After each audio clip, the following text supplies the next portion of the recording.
Leader 9, Alexandra Vitale. Another weekend of college football is in the books. Week 7 featured a promising slate of games, and we finally got our first major shocker of the 2013 campaign, not to mention a few other close games for top 10 caliber teams. Here's what Week 7 of the AP's Top 25 looks like, led by none other than the Alabama Crimson Tide, receiving 55 of 60 first-place votes. The Ducks in at number 2.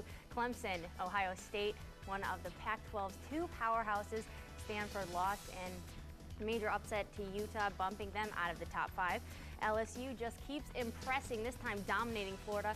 Meanwhile, the Gators' biggest rivals, the Georgia Bulldogs, fared poorly. The Dogs were upset by Mizzou at home, knocking them out of the top 10.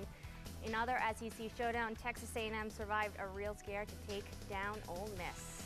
Moving on, South Carolina, Baylor, Stanford from the top 5 to the top 15. Missouri in at 14, and the Dogs falling to 15. In at 16, Texas Tech, Fresno State. Moving up from 21st, Oklahoma fell to Texas, meaning the Sooners' chance at the top 10 went bye-bye. Virginia Tech and Washington. Oklahoma State moved up a spot. Florida, no movement from Northern Illinois, but look who's 24th, the Auburn Tigers, then Wisconsin. But let's talk about those Auburn Tigers for a minute. They hosted Western Carolina for homecoming last night.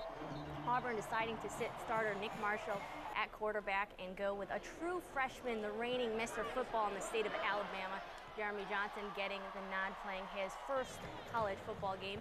Helped the Tigers with a dominating victory. Auburn allowed only 3 points and 173 yards of offense to the Catamounts. The numbers indicated a great offensive night for Alabama, but it didn't feel that way with all the turnovers early in the game. The Tide still put up 48 points and over 600 yards of offense. So from that standpoint, the guys had to feel pretty good about last night. Alabama-Kentucky game was slow, sloppy, sluggish, and when it was over, Kentucky fans had the same question: when does basketball season begin? Early on, the Tide looked lousy. Keon Drake and TJ Yeldon each fumbled, ruining sure scoring drives, but it didn't matter much. 9:50 left in the first. Drake made up for it for that fumble, with that making it 10-zip Alabama.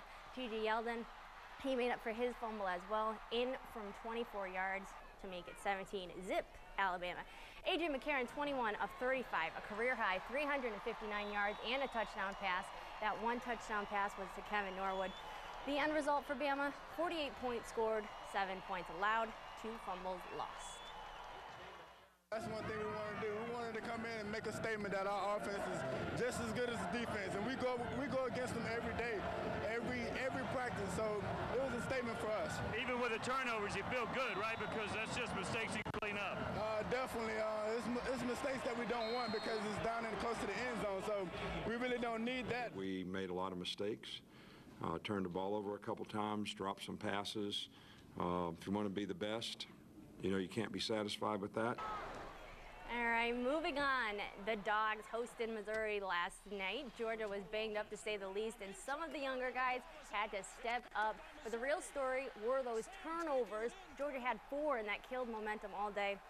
There were some great moments in the game, like this touchdown pass to Chris Conley, but the turnovers were just too much. The Dogs trying to punch it in before the half, but the young guy, Brennan Douglas, coughed it up. That turnover right before half was just disappointing, and I'm disappointed in myself for that. And I tried to make up for it in the second half, but you really can't make up for that. It was just disappointing. 4 turnovers to 0. That usually doesn't equate to a victory against a really good team. Next week they'll need to beat Vanderbilt, then they'll have to heal up in that bye week. That's a look at sports. Roslyn.